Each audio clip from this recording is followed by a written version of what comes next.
Well, good afternoon, everyone. Welcome to our interview. I hope that we're going to all learn something. When I've had conversations with Salvo in the past, I've always come away enlightened and informed and plenty of food for thought afterwards. So I hope that we have the same. Um, thanks, Naya, for explaining the thing at the very beginning. I wanted to explain to you why we wanted to do this project in the first place, in the sense that I wanted us to have a pan-European project to look at succession planning and family business, because family business is important. We lose about 600,000 businesses each and every year, EU, UK wide, due to lack of succession planning. The vast majority are family businesses. And I think that we need to address this. And the opportunity, there is a threat, obviously, because we're losing all these businesses. Probably we could even double that through the pandemic, but there is a great opportunity to try and save. We're thinking 20%. Salva and I've talked about this, 20% of family businesses, 100,000 family businesses through succession planning. So the purpose of our discussion today is to look at the topic and to look at key issues on that topic. There are two key issues that I want us to look at. The first one is strategy and how it's important as a context for succession planning. And the second one, equally important, governance, and how governance works within family business, and how it protects family businesses through the generations. So I'm going to introduce Salvatore Tomaselli. He is a professor of business school in Palermo. He is a globetrotter in family business. He is a consultant for family business worldwide. And also, he sits on the board of several major family business companies. And so Salva's got a depth of knowledge, and I enjoy talking to him because he has this depth and because he has insights and he contemplates the topic. And I always come away feeling enriched. And I'm glad to say that he considers himself my friend, which is always nice to know. So my first question then, Salvo, is when we talk about strategy, why is it important for the owner, manager, and the leader of a family business to have a strategy? Why should it be important to have a strategy, particularly in the context of post-pandemic? Well, we can thank you, Peter, first of all, for your introduction, and thank you to all the participants. And going to your question, we can use a metaphor of sailing. And when you are sailing in calm waters with the land in your sight, you really do not need to do too much to plan your trajectory, to plan your route. But when things becomes troubled, when you lose the sight to the land, or when you are in a storm, then you really need to have a plot of your route, and knowing when you design the plot that you will probably never be exactly aligned, but that allows you to make the point and to check where you are in respect to where you need to be in a certain moment, and then you can make adjustments. You can eventually even change or adjust your goals, your objectives, but you need to have control of the boat. So the metaphor works also for businesses, because when the business is small and local, you don't need to have too much in your toolbox for doing your strategy.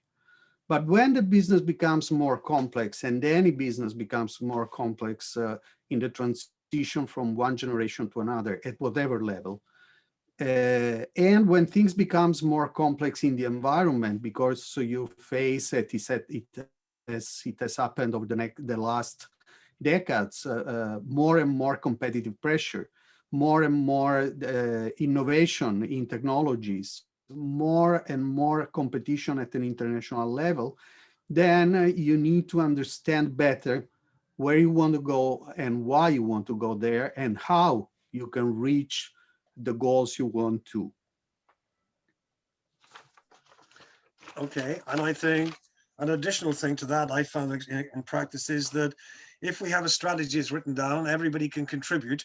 If it's in somebody's head, then we can't contribute. So when we talk about, you and I have talked in the past about having a vision, a family business having a vision, and you use the term destiny, and you say that a Yeah. vision gives inspiration, and it's important for every company to have a destiny. So we've got this very interesting slide up, Salvo. Can you explain what you mean by destiny, please? Yeah, the word destiny has the same root as the word destination. And the destiny is anyhow, in whatever circumstance, is your final destination, is the place where you will reach anyhow.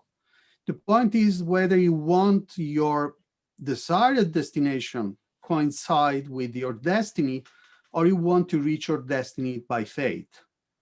And when you have a family in business, when you have multiple family members sharing the ownership and sharing the workplace in a family business, you need to have a shared vision, shared goals, and shared awareness. And the three pictures tries to give an example of what can happen when family business members are not aware about the business. Each one of them will have their own personal idea of what the business is, and not necessarily any of them will coincide with reality. And the second picture shows what happens when goals are not shared. Each one will compete to take the business for his or her own sake. And the lack of shared vision will create a discussion in which each of the participants in the discussion, that is an example of a boardroom, for instance, and each one is discussing having something in the back of his or her mind that is not declared, but is not possibly compatible with the business strategy or with the needs for the business, what is needed for the advancement of the business strategy. And at the very end, we have to understand that the business to a family is a tool to reach certain family goals, individual goals and family goals. So to have respect for the tool and to allow the tool to make properly its job is also beneficial for the family. Thank you, Salvo. I think that we've all had situations in business where, well, we've all had situations in meetings actually when we've left the meeting and we've thought we've all agreed on something, when in actual fact, we've all taken something differently away. And I love the illustration of the elephant, because I think that the danger is that we'll touch the elephant and we won't know which part we're touching, and we will not share the vision. And as a result, we're not all working towards the same goal. So that's pretty profound. I think that we've all had a terrible shock in the pandemic as a result of where the lockdowns and has become the recession. And quite frankly, as we've said, it's like fighting a war with borrowed money. So every government is decided to spend money, quite rightly, to keep the economy going. But in the context of our family business, can you explain the difference between having a short-term strategy and a long-term strategy, and how they fit together and why they're essential? Yeah. Well, as you're mentioning, the pandemic has obliged people to, business owners, business managers, to concentrate on a number of very short-term emergencies. Social distancing has caused consequences in many businesses. Cash flow has created other more additional troubles. The supply chain has been interrupted in the first moment, and then has had many changes later on. It continues to change frequently. Employees' health has become an issue in many circumstances. We are going continuously from one lockdown to the following one, and senior management has been exposed to unexpected vulnerability. All these issues tends to catch the attention of the management in whatever business. Now, the difference between businesses which are able to survive the pandemic and be prepared for the after pandemic, and those which are not, is that those who will have more difficulties in recovering post the pandemic are those who only concentrate on the short term. For sure, the short term is what we need, it is what catches our attention and effort to survive the pandemic. But if you don't have an idea of what will happen later on, and you don't get prepared for the subsequent moments, then after the survival, you will find a decline anyhow. So you need to have a sort of strategic strabismus in which, while you take care of the short term, you look at the long term, you focus on the long term, to the all those elements that have been accelerated by the pandemic. Think about the technology, think about the changes in industries, think about the huge discussion at international level and the change in the globalization models we are going to face in the next years. Or think about topics like the climatic change and other pandemics that can arise. We know that the World Health Organization is launching continuously new alarms about what can happen in the future in this respect. Also, many governments, as you were mentioning, are investing hugely to recover from the pandemic and to protect people from the pandemic and the economy. And obviously, they will need to recover from that. And we all know that probably taxation will either increase or make any changes in the future. So you need to have a sort of a radar to detect which of those elements are relevant for your business and how. How will your business will be affected by those elements? And how can you prepare your business to react effectively to the impact of those elements? You know, a few weeks ago, I was having a discussion with the current CEO of a very old family business in the shipping industry. They have been shipping since the times in which Italy was divided in the marinal republics, in the sea republics. And they've continuously been navigating since then. And he was telling me, you know, until a few decades ago, it were we, the boats, who brought pandemics around the world. But we were sailing, and the world was completely different at that time, because when one boat was approaching the land, you have a couple of days of time to be prepared before the ship brought to the land. And it meant that you could understand whether it brought opportunities or threats. You could prepare for catching opportunity or for defending from the threats. And nowadays, it happens very quickly. In 7 hours, the pandemic has spread from China to Europe and from Europe to other, in a few days, to the rest of the world. And it creates conditions that makes necessary to have the radar. And whatever business, even a small one, needs in somehow to build its own radar to understand how those elements will impact your industry and your business and the behavior of your customers, etc., in the next future. Okay. And when you say rudder, you mean radar, don't you? As far as yes, sorry for the pronunciation. No, it's all right. You can speak language 20 times better than I am, including English. So you can look over the horizon with the radar, and you can see the future. And I think there's always a contrast between what's urgent and what's important. And the challenge of leadership is to address what is urgent, and at the same time take time out I say to board meetings sometimes, there's a train coming on, we're on the tracks. We need to look into the future and see what that is. And the opportunity, the threats and the opportunities in the future is the role of leadership. So I think that's important. And we will, in my session next week, all be well, discussing the strategy ladders. So what I would like to do now is to ask you to do a little self-assessment on your business. Can we bring that up, Naya, please? Now, we're going to do 2 self-assessments in this session.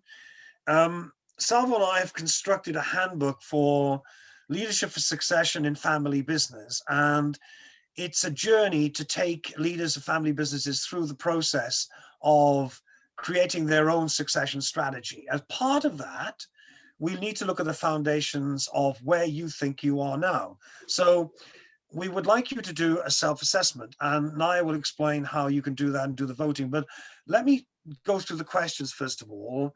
Let me also say that, like every self-assessment, I would like you to be thoughtful and objective about what the situation is really like in your company, in the sense that it says here, if we strongly agree that the company has got all of these things, then we put in a 4. If we strongly disagree, it hasn't got any of these things, we put in a 0, or in between that, 1, 2, or 3. The first question is, the family board and senior management team have collectively agreed on a focused vision of what the business will look like in the future. First point, okay? We have designed a clear strategy ladder, and we'll explain the ladder next week, which is a process of getting from where we are now to where we're going to be, how we will implement the strategy of pivotal objectives that need to be achieved to reach our vision over a specified time frame. You have 5 questions. Each question has a yin and a yang. In other words, there's 2 parts to it. What I would like you to do individually now is to think about this, how it relates to your business. And then I'd like you to score it. Naya, can you show how to score it, please? Yes. Okay. So if you can all go either to www.menti.com and enter this code, or simply you can click on this, on this link, which I think the easiest thing for me to do is to share this link with you in the chat. So give me a minute.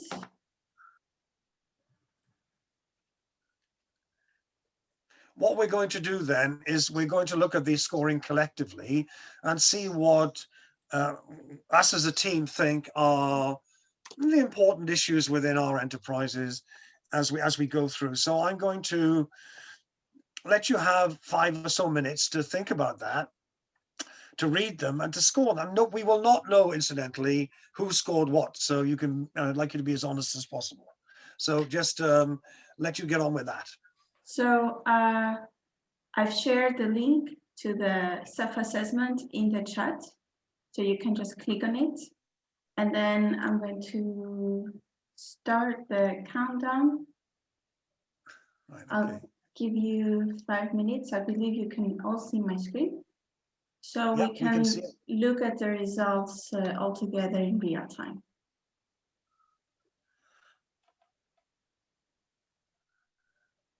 Okay, I presume these are dynamic and will move, will they, Naya? Yes, they will move as more people vote. Okay, cool. That's good. Excellent. All right. Whilst some of you are doing that, I can also say that I've used this tool for a long time, for many years, and it's quite interesting what owners of businesses score. And then later on, when the management team and the next generation is involved, what they score and the contrast between the two. Will we know if everybody's scored, Naya? Sorry, Peter? Oh, we're coming on here. Yeah. Well, the tell me if you think average. everybody's scored, Naya, and then I'll carry on. Okay, the average keeps moving, so let's wait.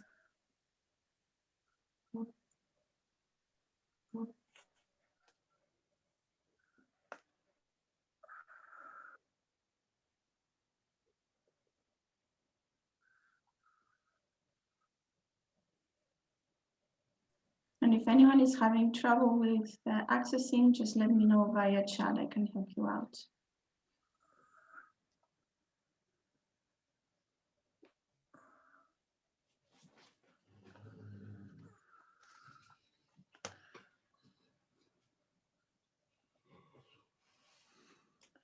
Uh-huh.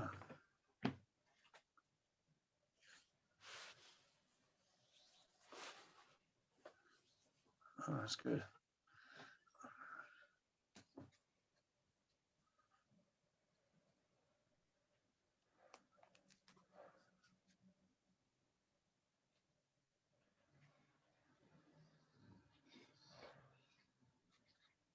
Right. I don't know.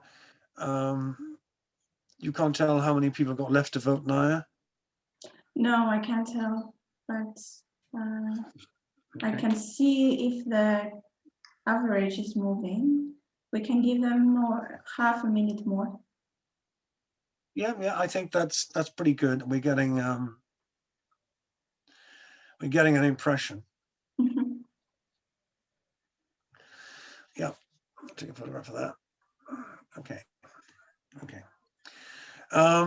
Okay, so we've got scores on that, which we've got, what have we got? 3.2, 2.8, 3.8, 3.5, 3.7. These are very high scores, actually, as an average score. And they would show to me that most people think that they've got a strategy on board and that people have committed to them and that people are involved. The strategy's been deployed. We've got a 2.9 on that, and that's quite high as well. Everybody's committed to the future of the company. That's also high. Then we've got a high score in terms of short and long term as well. And people have got a record of inspirational leadership. Now, if we are looking at the gap between these scores and the end, we can see that there's a little bit of way to go in terms of the first domain, which is strategy and deployment. And then we see whether the management team are involved and delegated and whether it's actually happening. We look like we've got a good commitment from family and successors, which is always good. And people are focused on the short term and the long term. That's okay. But and we've got a good record of inspirational leadership from successors. Now, I will say something before I go on. I've alluded to it already, and I would say that on these assessments, when I've done this with owner managers and family businesses and the senior people, the scores have been relatively high.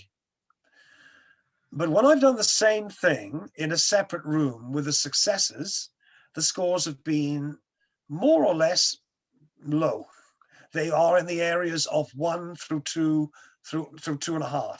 So take of that what you will, but there is an issue here about our perceptions as leaders of family businesses where we are now.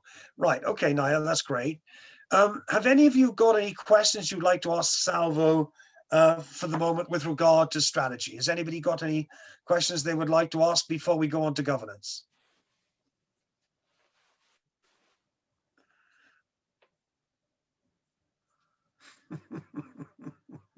Don't all speak at once. You can also write in the chat. You can also write in the chat if you want to. Yeah. I'll just fill in then by saying to Salvo that in family businesses, do you generally find in the businesses that you work with that family businesses as a rule have a written strategy and have it deployed to everybody, including successors? There are many differences among family businesses in this respect. And obviously, those who cause advisors like me tends to have a written strategy, but I've entered in family businesses in many different situations and conditions. I've entered in family businesses where no strategic planning process was in place, and I helped them in putting the process in place. Or I have entered in family businesses that already had made the exercise of entering in the strategic planning process, and they needed to improve either on the family side or in the business side or in the communication between the two sides of the coin. And but I can tell you one very interesting story about a family business as I was in touch for a few years. The relationship with these with one member of this family business started the day Donald Trump was elected to the presidency of the United States. I was in Myanmar giving a seminar there for the World Bank, for IFC, the World, which is a company of the World Bank devoted to private companies. And we were giving seminars around Southeast Asia on this topic. And the topic of the day was exactly succession and the strategy for succession. And in the first row, there was a man around 65 years with his children surrounding him, 5 children, 1 female and 4 males. And they were sitting in the first row and they were listening all the day. And this man was taking notes of whatever I was mentioning, etc. They were participating in the discussion of the cases. At the end of the day, this man approached me and he told me, "Oh, Professor, thank you for your seminar. I learned a lot, and I can assure you that one day in my family business, we will speak about succession if I die." He didn't tell when I die. He told if I die. And this is a perspective of eternity that is mentioned also in many books of founders, especially of family businesses. Well, I didn't met this person ever in my life, but I remained in touch with his daughter, who from time to time has written me some email. And I received her last email in November. She was announcing me that after 4 weeks of fighting against COVID, his father has gone to death. And he told me that the family is in a sort of a despair because since our seminar, nothing has been done in the family and in the business to be prepared for succession, even though all the 5 children do work in the family business. Nominatively, they are appointed as in management position, but really, this man was the only one who had his strategy in mind. And now they have discovered something they didn't know, that, for instance, his father had raised debt to overcome the 2008 crisis. And the company and even the family wealth are at risk in the present moment. And they're fighting one another between the brothers and between the siblings because they have different views. And this is the first time they can say some word about the future of the family business. And unfortunately, this situation, which is very sad, is not unique. This is what happens in a number of family business, and this is at the root of a number of those cases you have mentioned of family businesses not surviving over time. And so my answer here is it is not usual that family businesses, at least the smaller one, have a written strategy or policy, but this is also not usual that they have an agreed strategy or policy independent of the fact that they write it or not. Obviously, writing helps because it fixes ideas, it fixes the moment in which you're preparing that specific strategy, and it allows you to come back to that ideas and change them over time and upgrade them over time. But the most important exercise, as many experts in family business says, more than doing the exercise of writing, is doing the exercise of sharing, is doing the exercise of speaking and communicating. I noticed that we've got quite Yes. a few questions that have come out now, haven't we? And I think they're really good. And I think that there are several questions here, but one of the questions relates to when we talk about strategy, I mean, we need to be clear. Are we talking about the strategy for the business or the strategy for succession, or how do they relate? So can you explain what you mean by, are we talking about the strategy for the business and then succession, or how do they relate? Well, they are, in my opinion, they are two sides of a single coin. Because obviously it doesn't make any sense to have a strategy for succession if you don't know where the business is going uh, to be in the future. And on the other hand, if you have a good strategy, but you are not prepared for succeeding in leading the company in accomplishing with this strategy, your strategy exercise is vanishing. So you need both at a certain moment of the business. And you need a business strategy because that gives you the direction. This gives you the way to your destiny, to your destination in the future. But being prepared for succession is to prevent the business from problems in the event that sooner or later will happen. It's not a matter of if, but it's a matter of when. The man in command or the group in command will have to pass on the baton. And the best thing you can do is that you prepare your successor or your team of successors, and you prepare in my opinion, the first step in the strategy for succession is not preparing successors, it's preparing yourself as the current owner manager for being succeeded.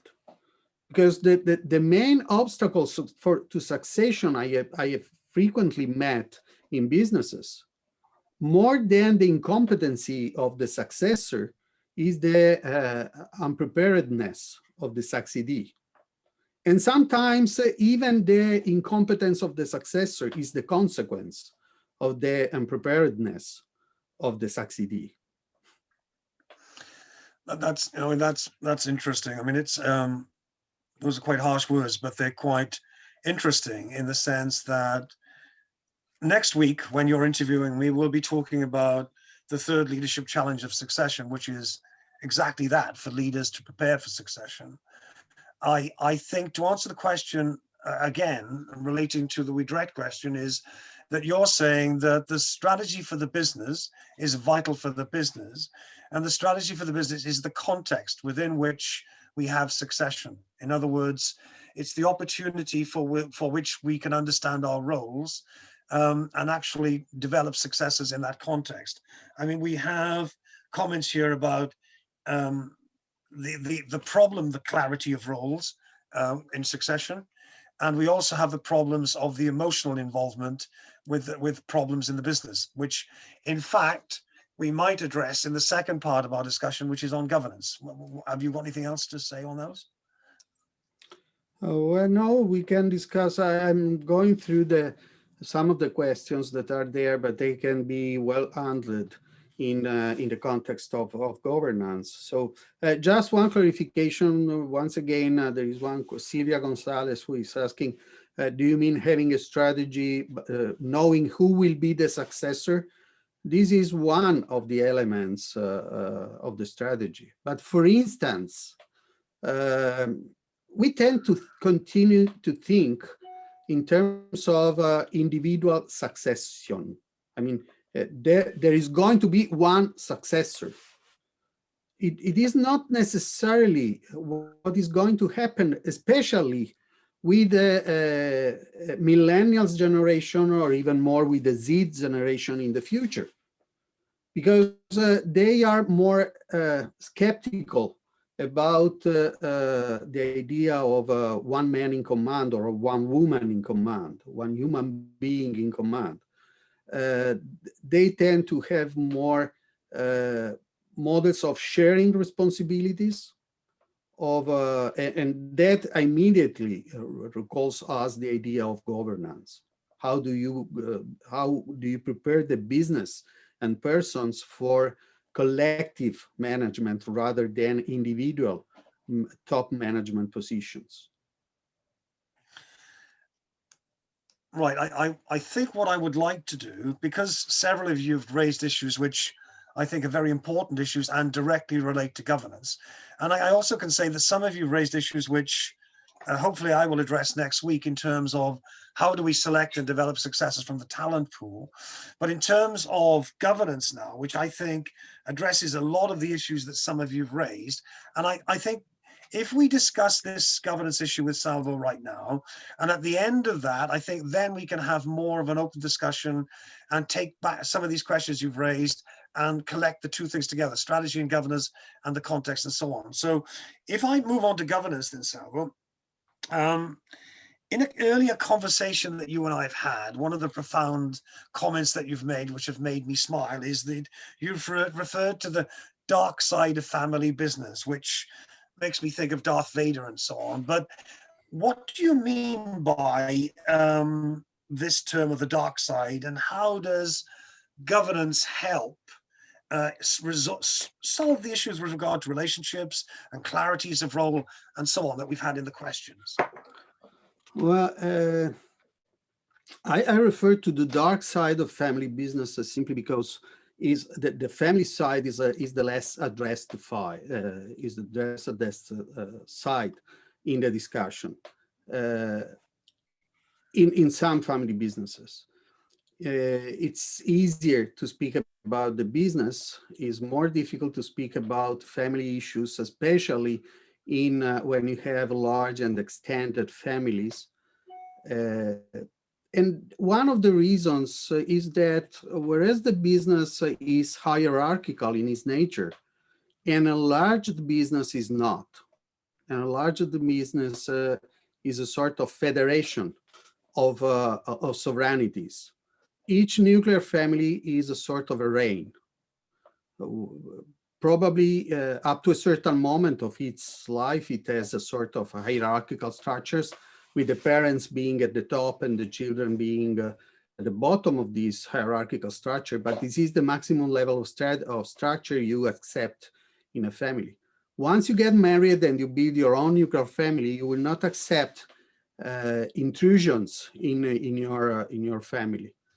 And then the point becomes that when you have a family in business with multiple nuclear families, with multiple branches, etc., find a way to align values and behaviors to those values, to have a common view and a common goal and a common way of intending and designing and thinking of the relationship between the family and the business implies that you accept some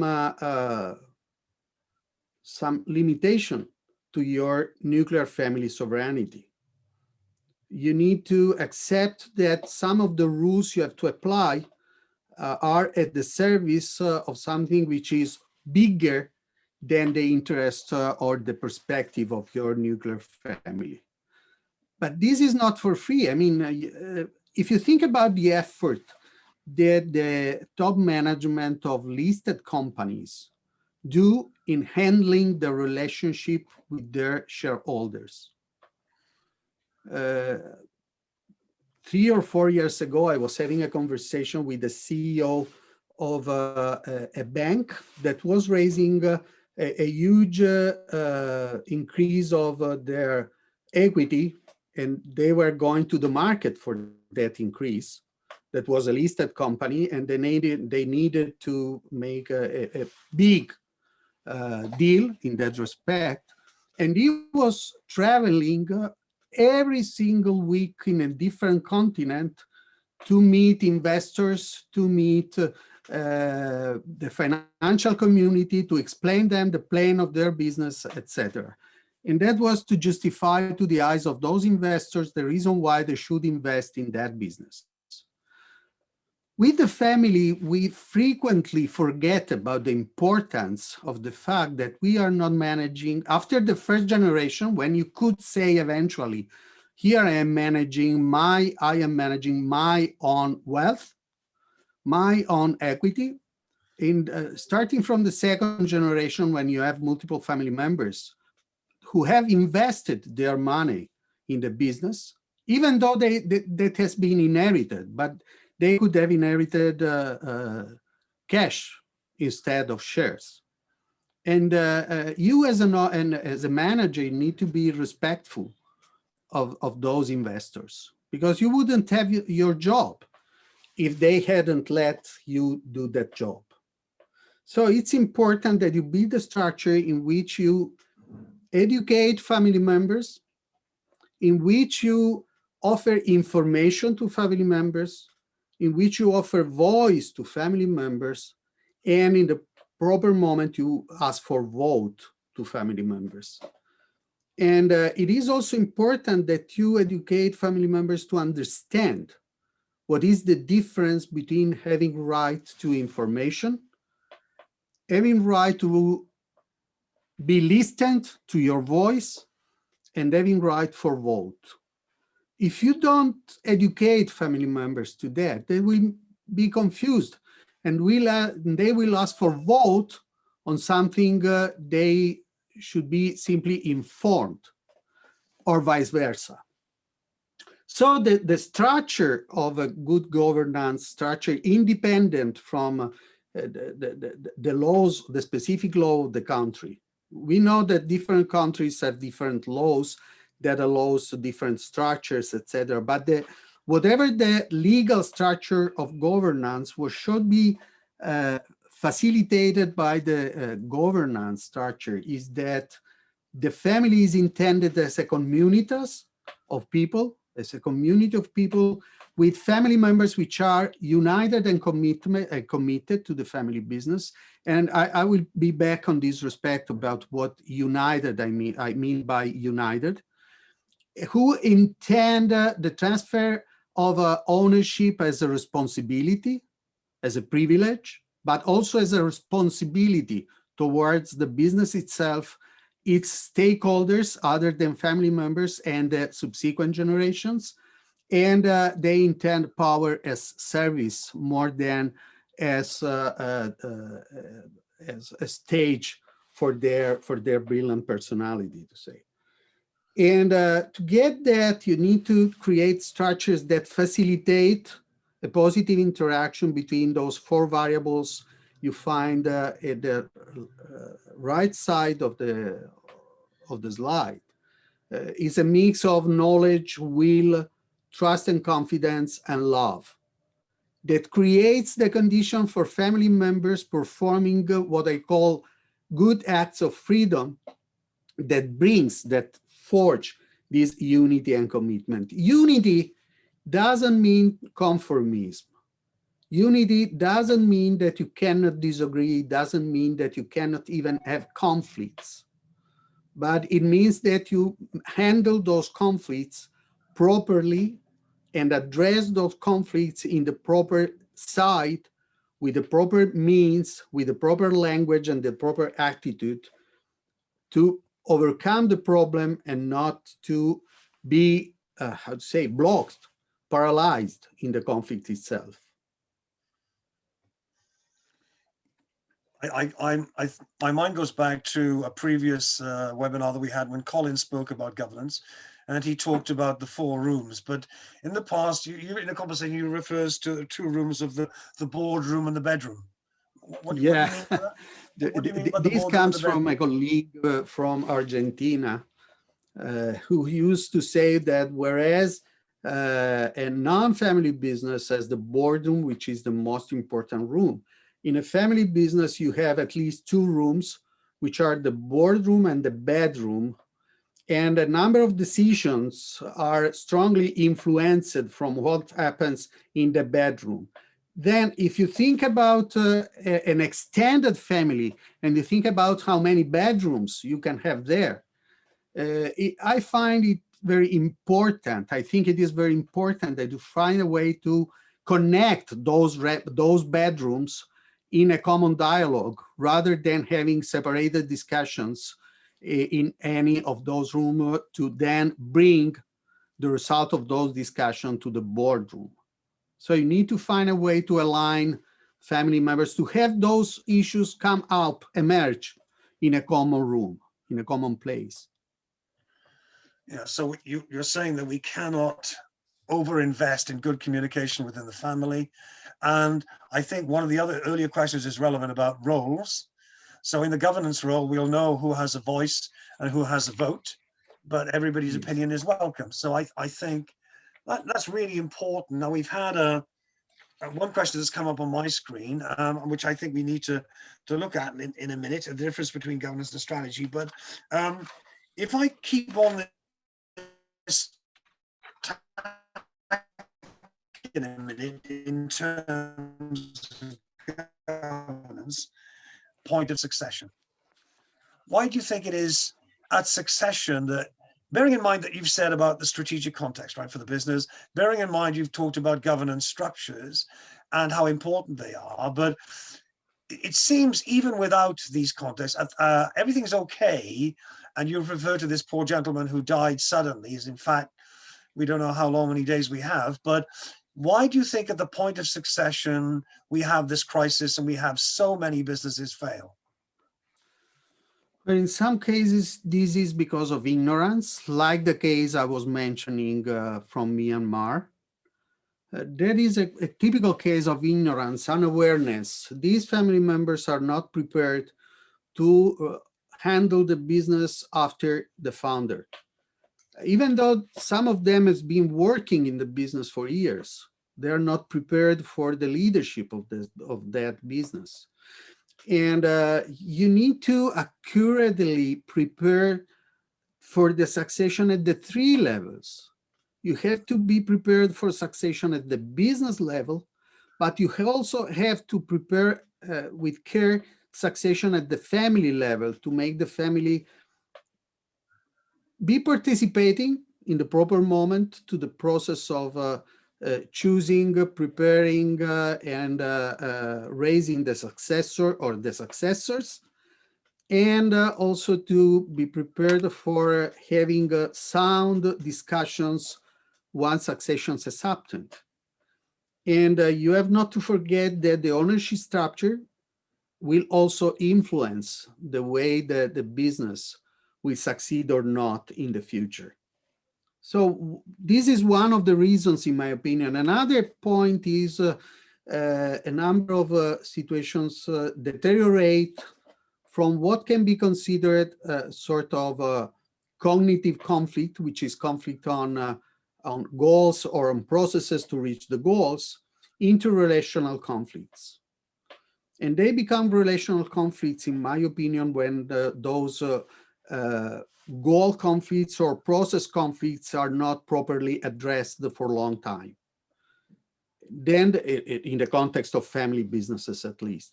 So the relationship deteriorates, and then it is more difficult to recover from that conflict. And whenever you find the business that the family have those kind of relational conflicts, if they are deep and difficult to solve, you need to find ways for eventually separate, which is painful, but is less painful than letting the family, letting the business suffer for a long time for the consequences of these family, which is not already conflict, it becomes a dispute. And we know a number of stories of tremendous disputes that have had a huge impact on the development of the. And this happens also to very large families and large businesses, but it also happens to smaller families and businesses. And these are, in my opinion, two of the most frequent reasons for failure. And or not accepting the consequences of those conflicts, trying to recover from a situation that are very difficult to recover, or thinking that if the conflict is at the family level, you need to work at the business level.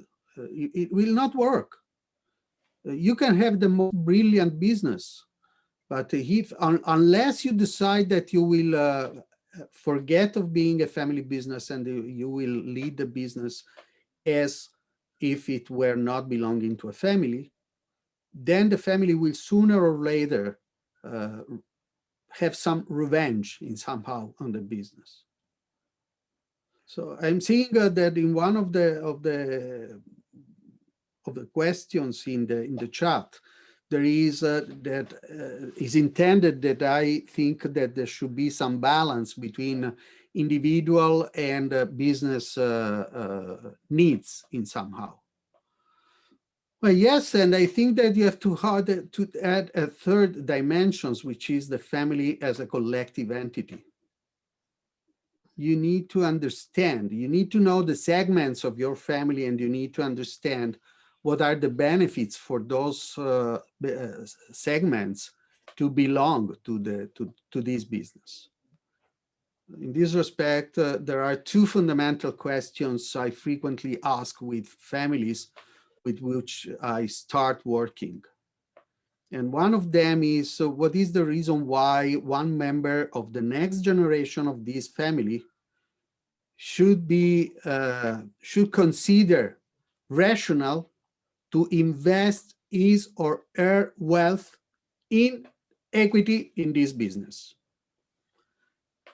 And it is relatively easy to find an answer to this question. Then I raise the second question, and this: what is the reason why, if this business could choose its investors, it will choose this family as its owning family?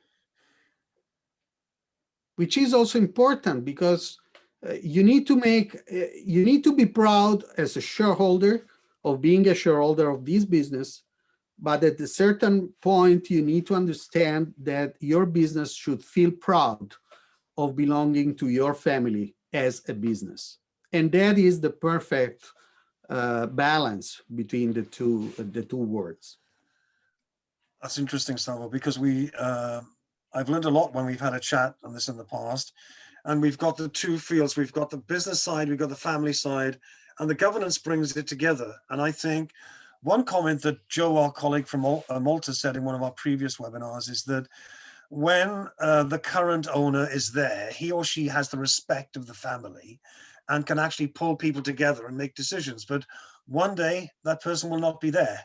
And so that's why we put governance structures in place, so that we can prevent conflict, and people can know their roles and know where things are going. And that's really insightful. What I'd like to do before we go on to some more questions, which are coming up now, they're really good.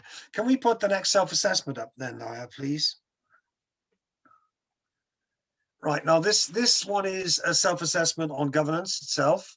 Same scoring criteria pertains. You either strongly agree with a statement, which you give it a 4, or you strongly disagree and I give it a 0. And the question is this, really, and it's quite searching. We have established strong and practical governance structures, ensuring segregation of business decisions and family emotions. Roles are clear, and there's open communication and decoupled decision-making for the family issues and business imperatives. Now, I think that one of the 5 questions addresses a lot of the things that some of you have raised. So could you kindly go again to where Naya showed us before? Yes. And do your voting on those again, please? I'm going to share this link in the chat. Thank you. Here you go.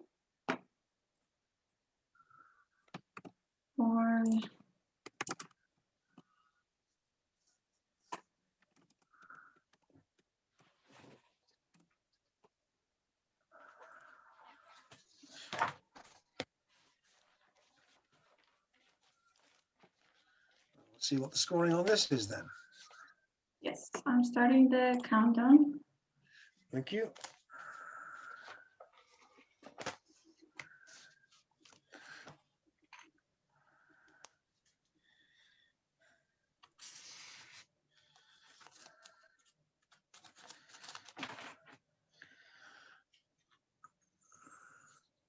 I presume you're recording all the questions and the comments we've had, Naya, I guess, have you? Yes, we can scroll back in the chat and find the first questions that have still not been answered. That's great. That's great. Okay, we can do that shortly then. Yeah.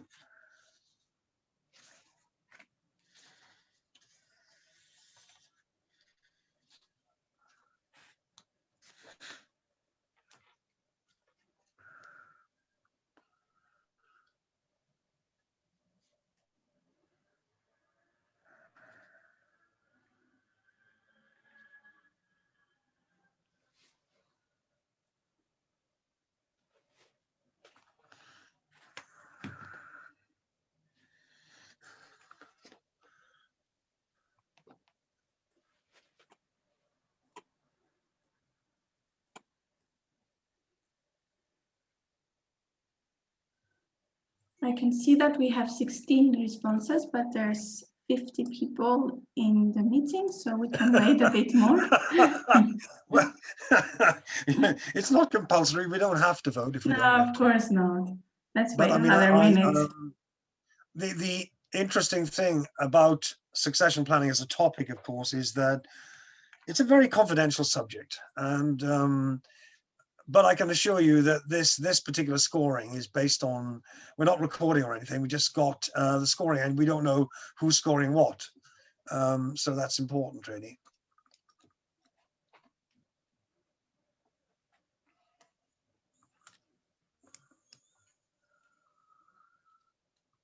Peter, you have a comment about the scores from Petra, I think. Scores may be high as the poll rates 1, strongly disagree, to 5, strongly agree, and not 0 to 4 as previously described. This might explain the unusually high scores.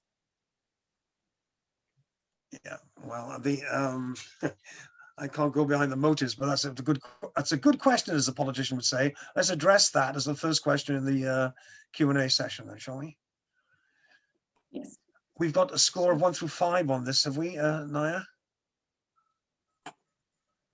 Yes.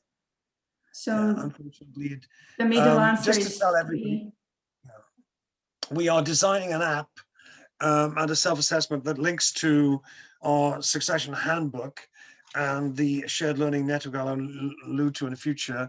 But we've used this online tool as a way of doing something right now without having our app, which is currently being developed. So it's not imperfect. It's not perfect. So, but it gives us an indication. That's voting's closed. Okay. So if we look at this, I mean, we're all pretty around the same level, aren't we?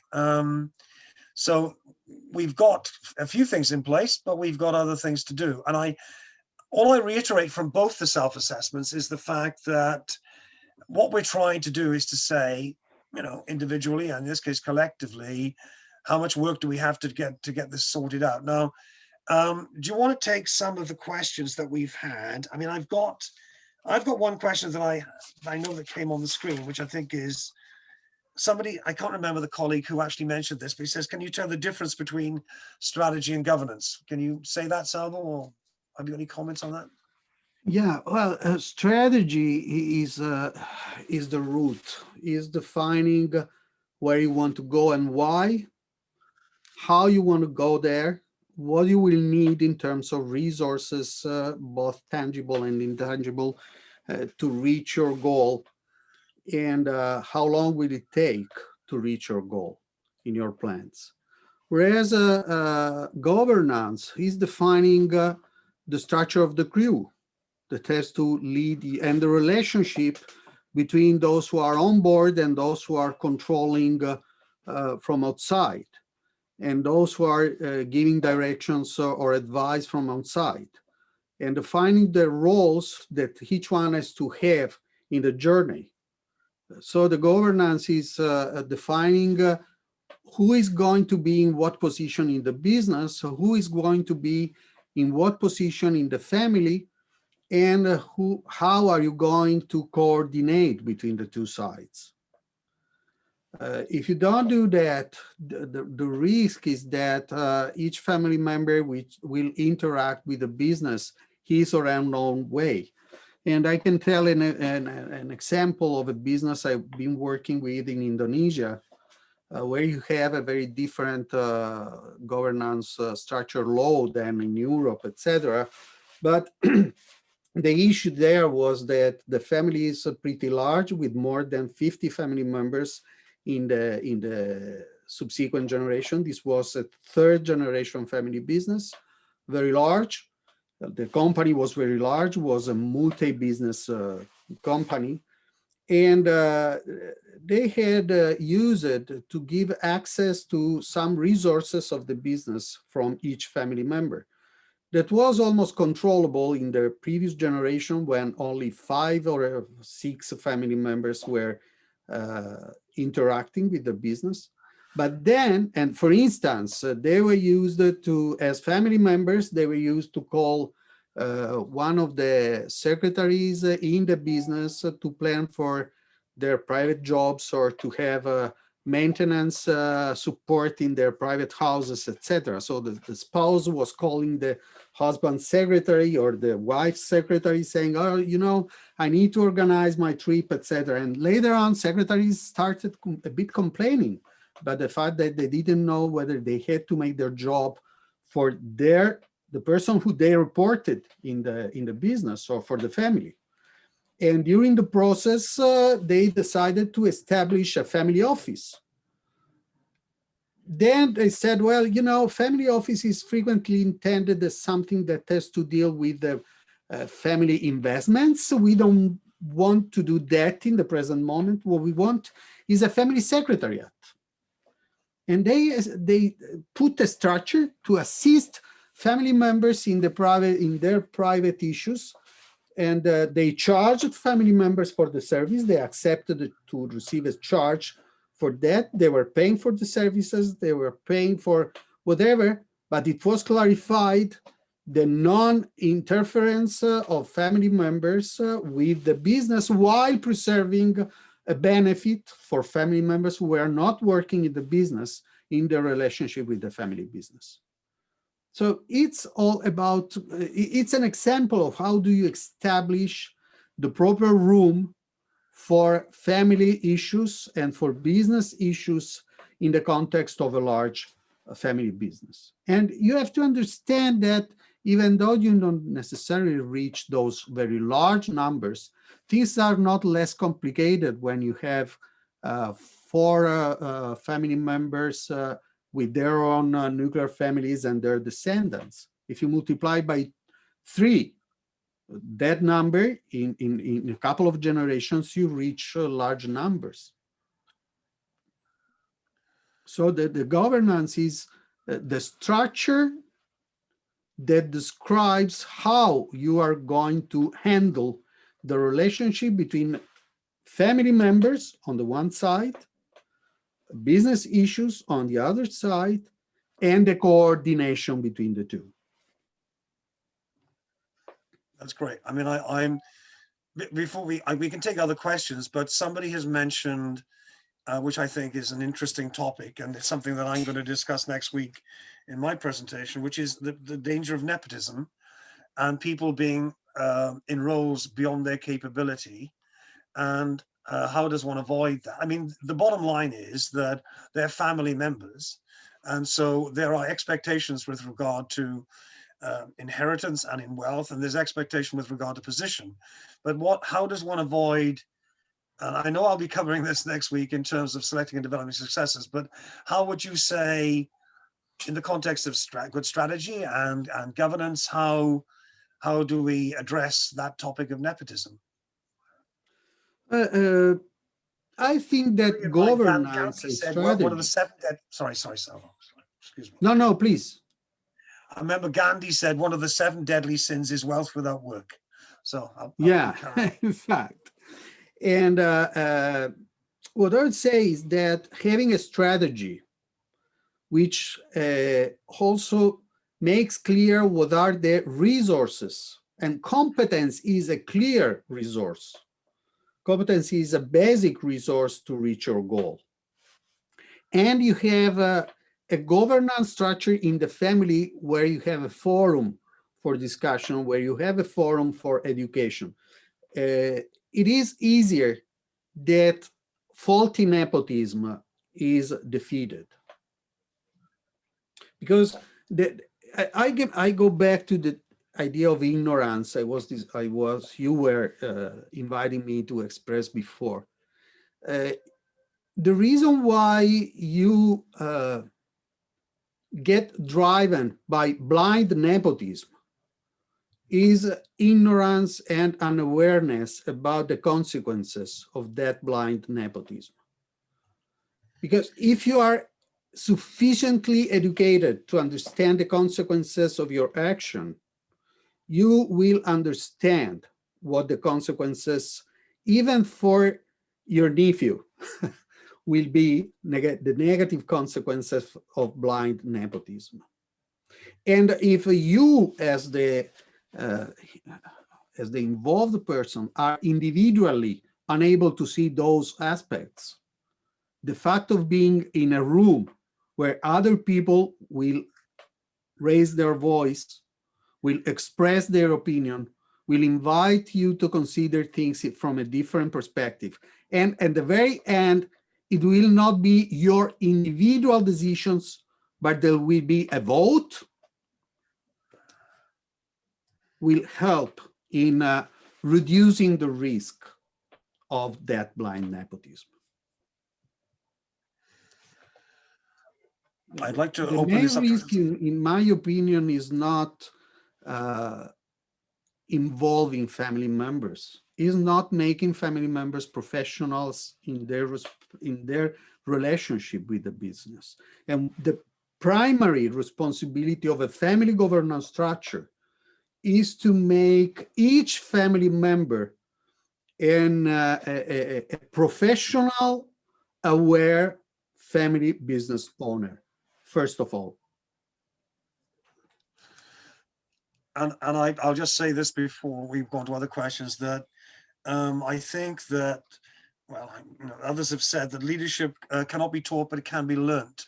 So I think that it's nice to create structures for meritocracy within family business. In other words, a person can prove that she or he is capable of doing the job and is given as much support as possible so that she or he can achieve. And I think that if there's a team structure and there's a context of a strategy, then there's every chance that people can see that they need to learn, as we all have to learn. Doesn't matter how old we are, we've still got a lot to learn, and that's good. That's the whole point. Are there any other questions that other people would like us, Salvo, to answer?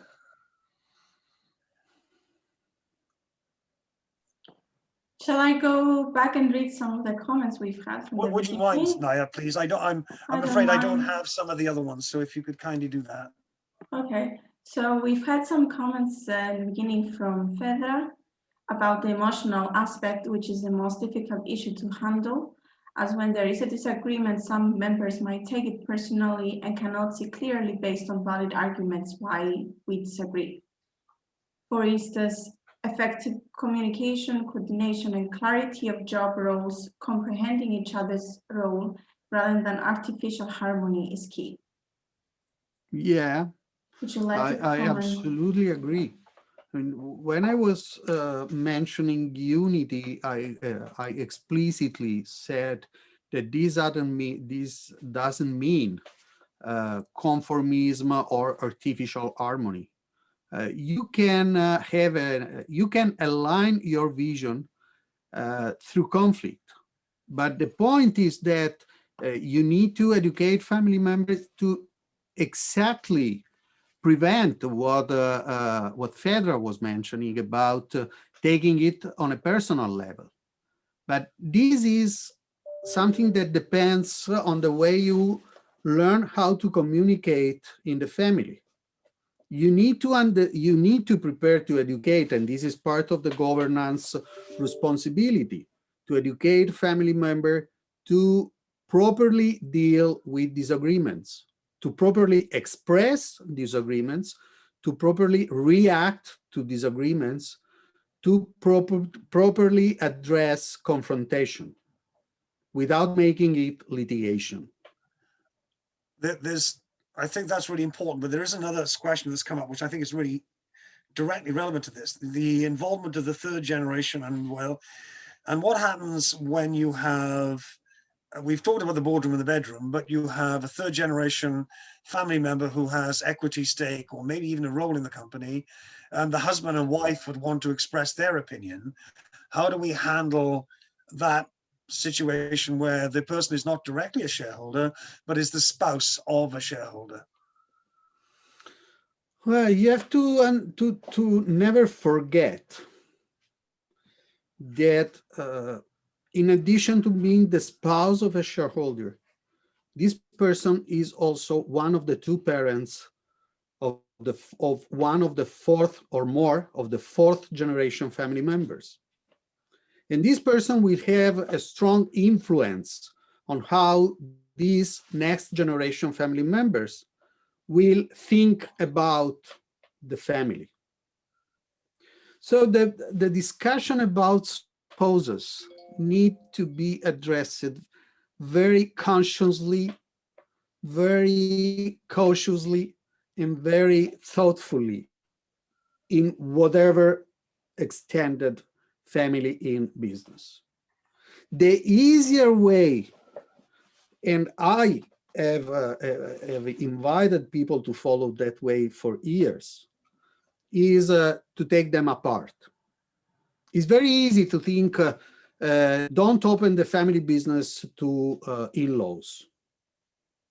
But then when I started seeing the consequences for the subsequent generation of that closing the door, I started thinking and experiencing different ways of balancing the two aspects. If you ask me, do you suggest an in-law be one of the key managers in the family business? I would say you need to be cautious because of in this respect.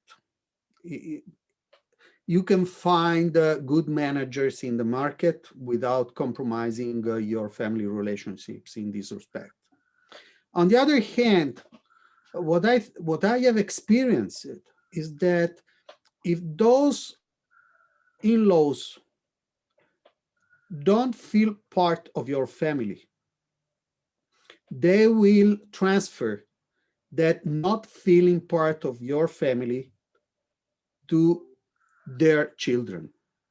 And that will affect their relationship in the future with the other branches of the same family.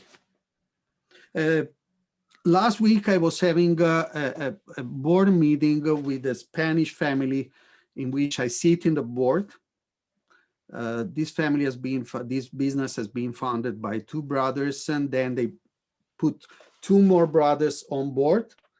And the second generation is already entering the business. Now they were discussing about establishing 4 holdings for having each branch its own holding. And I said, oh, that's great, because you are creating a structure in the group, but you have now to think on how will you attract family members in feeling part not of 4 different companies, but feeling part of one single family business. There are, in the relationship between a family and a business, there are both centripetal forces and centrifugal forces. And it's a matter of magnetism. You need to find the good balance between centrifugal force and centripetal forces. Because if centripetal forces takes the lead in somehow, you will have implosion. If centrifugal forces will take the lead, you will have explosion. Now, you need to find the proper balance. It's like the solar system. The planets stay in their own routes because they have the proper balance with the sun. If the gravity force of the sun would take the lead, then all the planets will fall down in the sun, and then the solar system would not exist anymore. But the opposite could happen if the centrifugal forces would take the lead. And centrifugal forces are whatever distracts family members from their interest with and for the business. And you need to, and if family members lost interest in their relationship with the business, sooner or later the business will not exist anymore. Or the best thing they can do in a certain moment will be to sell the business, because no business can survive for time without committed shareholders. Yeah, I mean, I've had a situation once when I met a owner of a family business, and he said he was going to divide his business 20% to each of his 5 children. And I said, and I've only just met him, I said, that's really great. How many of them work in the business? 2 of them. How many of them are competent? Well, 1 is really competent. And I said, well, how then are we going to design a structure in the future for driving the business forward? So this is a very interesting subject because we're talking about governance, but in the involvement of in-laws, I think that's really deep things that you've said in terms of they're bringing up and influencing the next generation.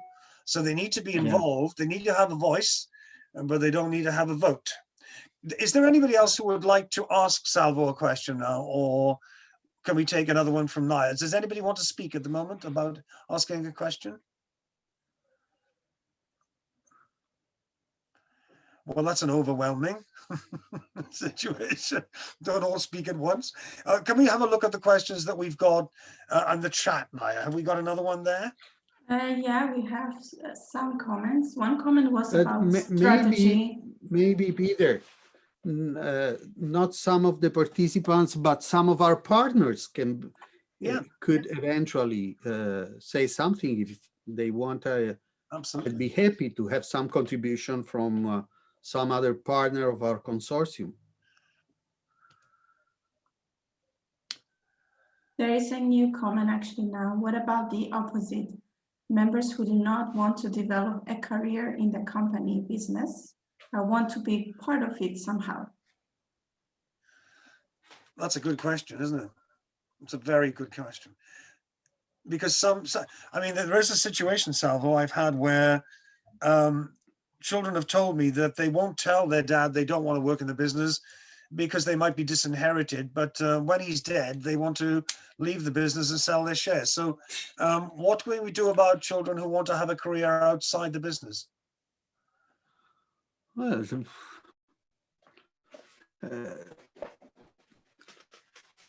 you have the right to develop.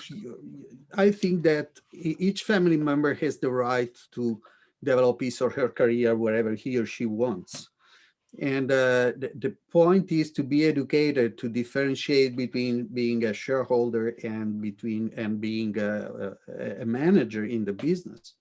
Obviously, you need to be realistic and to try to understand what is the benefit for that specific family member of being a shareholder without being involved in the business. With the business, create enough wealth to repart dividends. In that case, being shareholders entitles you to some benefits. Otherwise, once again, I repeat, you will lose interest in the business. But parts of the responsibility of the parents is to take the responsibility to prepare for governability, the future of the family business, and to create enough wealth in the family to be in a situation that the business is not going to be the only asset you can make your successors inherit. Because sometimes that comes from the fact that, there can be two perspectives in this respect. One of them is that parents want to make their children share whatever asset, which is faulty. I mean, and once again, you need to make these people foresee what are the consequences of this. One example I frequently do to parents who say, oh, I want my children have just, I simplify, if they have 2 kids, I want each one of my 2 kids have 50% of whatever I hold. Then let us imagine you have a framework by a very relevant painter. Would you split the paint in 2? You're leaving them no value. And that happens also in certain cases with shares. So you need to ask, does it make sense to go in that direction? What is the reason why? And then you need to create, let's suppose that you are giving shares to one family member or multiple family members. Having multiple family members owning shares without working in the family business is quite common in a lot of large family businesses. In large family business, large multinational family businesses, or even in multi-generational small family businesses, it's quite frequent to have multiple shareholders not working in the business. The most important point in this case is to clarify what are the expectations. What do you expect by being shareholders of this business? And then to try to understand and make them clarify whether being shareholders of this business can fulfill their expectations or not without compromising the sustainability of the business per se. Can I add something? By all means, Certainly. carry on, Keith. So my feeling is I'm second generation. My feeling is that the first generation is the gutsy business person who takes on the business with the priority being the business. Further on, when there are children involved, this strong decision making starts becoming diluted with the emotions. We discussed this briefly in one of the previous talks. The problem is that any good business leader would not necessarily bank on his emotions to make decisions. This is, there needs to be a balance. It's not easy. I understand it's not easy, but the survival of the business depends on the business decision making and not the emotional decision making. Because I'm pretty sure that, and most probably you guys are the experts, you have seen this in the past years. If the business is not run with a business mind but with an emotional mind, that business is at risk. I think just like the first generation would have taken the plunge and set up a business with all its risks, need to pass that on. So the business torch, more than the emotional torch, needs to be passed on, because it's a business after all. It's not a family gathering. So decision making should be banked on business priority, giving a fair share to the emotion. But I don't think that it should be 50-50. I think it's risking, because emotions, there are different individuals, different upbringings, different backgrounds, different baggage. It becomes very risky. I too have children now, and I hope that when I have to pass it on, I will stick to the business decisions and not the emotional ones, because the emotional ones are not the ones which built the business in the first place. Thank you. Thanks, Keith. Do you want to comment on that, Salvo? I see Rania is in the room, and she's really an expert on emotions in family business. So Rania, may I invite you to express your perspective on this? Yes. Thank you. Thanks, Keith. Thank you, Salvo, for putting this out. Thank you for this very interesting observation and question. Actually, you know, what characterizes family businesses from other organizations is this emotional component, partly. And that's what can be a strength for the family business if we know how to manage it properly. You were saying that, you know, when business decisions are, you know, being taken with an emotional mindset, maybe the decisions, you know, will not be optimal for the family business. But actually, if we don't take into account those emotions, those business decisions might be, you know, good on the short run, but in the long run, they might, you know, lead to family rivalry, family conflicts, and perhaps not make the business sustainable. So I'll give you, you know, two examples to let you know about this. For example, the decision of selling one of the business entities. If we do not take into account as family members the emotional attachment of, for instance, the previous generation to the core business when making this decision, we can sell the business, you know, and make perhaps, you know, some interesting, profits out of the sale. But at the same time, this might lead to conflicts and tensions between the previous generation and the current generation, because the previous generation was very emotionally attached to that business. It was, all about the history of the business. And this may, in a way, dilute, the values of the business and disseminate, this purpose across members, and there will be no aligned vision.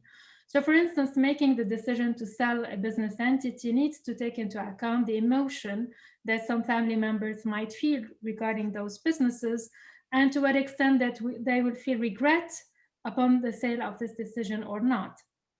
We have some examples of family members who bought back the business, after their sale because they regretted the sale. In France, where I'm based, the Tétanger champagne business, for example, family members bought it back after the sale. And we have also other examples, like if you take the Lacoste family who sold the business, some family members were not necessarily very, very happy with the sale, but they tried to do something about it later. And we have other examples. So that's one example. Another example of good emotions that we need to take into account, although they're negative, guilt emotions. Sometimes members misbehave in the family business, for example, regarding the environment, regarding social responsibilities, and so on.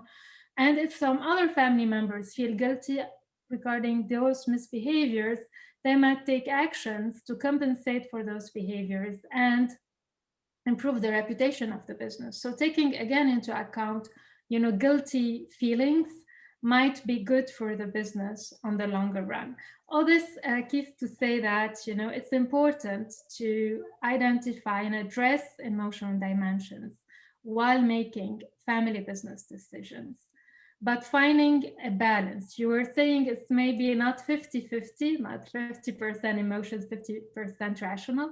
It's like a dance, it's like a tango dance, I would say. Sometimes you would need to inject more emotions into the decision, sometimes more rationality into the decision. But I would recommend, based on research and practice at least, to always think about which emotions could be involved and how we can deal with them rather than suppressing them. That's great, Rania. Thank you, Rania. That's very good. That's very insightful. I've got a comment here, which I don't want to steal anybody's thunder, but I think it's a very interesting comment. Obviously, you've hit home with regard to the need for governance, but what are the minimum governance structures you could put in for a small business, Salvo? Something that's, if we're not a large company, maybe, I don't know, 5 or 10 people or something, what sort of governance, rather than not having any, what is the basic structure that we could put in? A forum in the family to foster discussion among family members about their relationship with the business, about their views about the business, and also to build again to the last question, to learn how to handle those emotional issues. You can learn how to handle emotionality. You can learn how to handle emotion, how to interact with one another's emotion, etc. And this is, for this is necessary a forum in the business, which is a forum where you do promote discussion, promote education, promote interaction, promote learning on communication and things like that. And a board in the business that create a shared top-level decisions at the business level. And then the two of them interacting from time to time. But if the family is little, you will have the same persons handling different hats in different moments.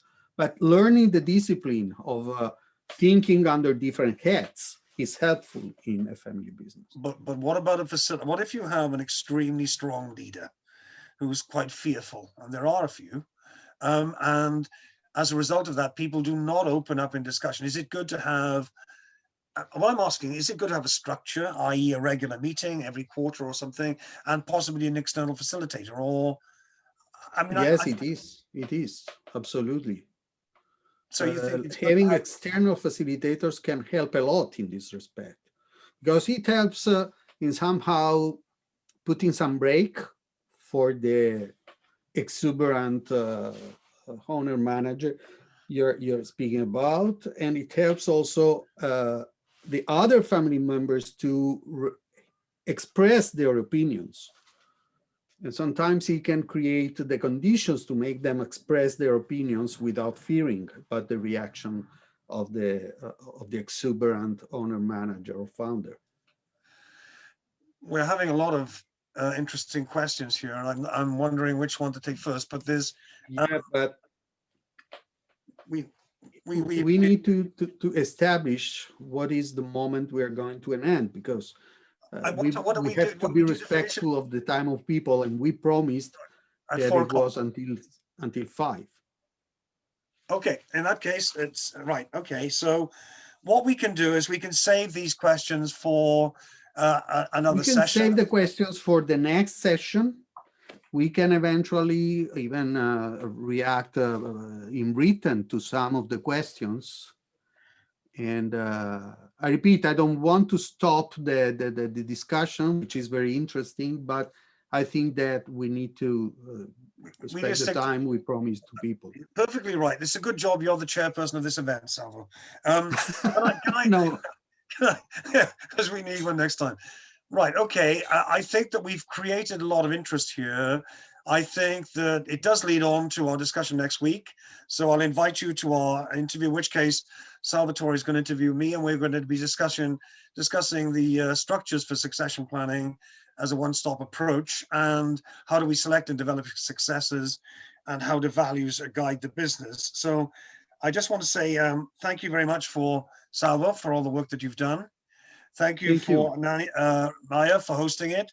Thank you for Rania and everybody else who's contributed and given questions.